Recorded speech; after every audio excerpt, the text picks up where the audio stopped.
मधुश्रावणी में कहाँ के से पावन के गीत सेहो प्रसिद्ध है। एकरा पावनियों के गीत गाबै छी, अगर पसंद है तो लाइक करिए। सखी पिया के कवन बुझाए, पावन में जरूर आता।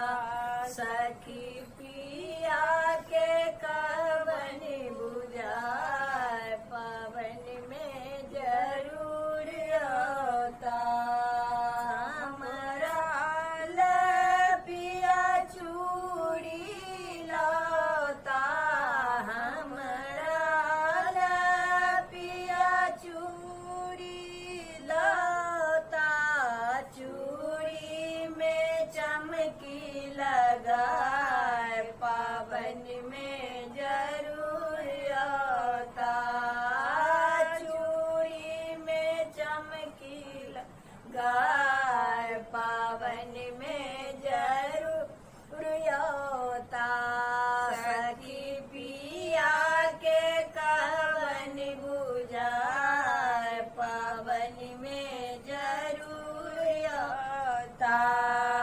हमारा लपिया साड़ी लाता, हमारा लपिया साड़ी लाता।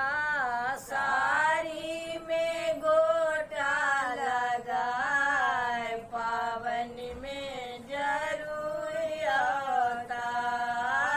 साड़ी में गोटा लगाए, पावन में जरूर आता। सखी पिया के कवन बुझाए, पावन में जरूर आता।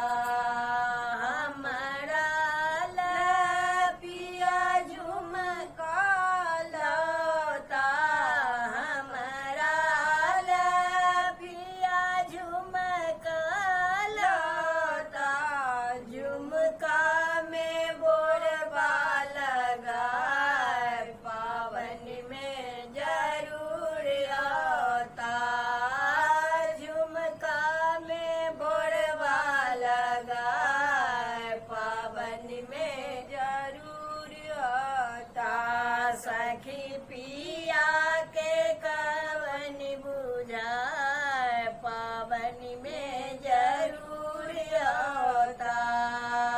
हमारा लपिया चूड़ी लाता, हमारा लपिया चूड़ी लाता। चूड़ी में नगवा लगाए, पावन में जरूर आता। चूड़ी में नगवा लगाए, पावन में जरूर आता। सखी पिया के कवन बुझाए, पावन में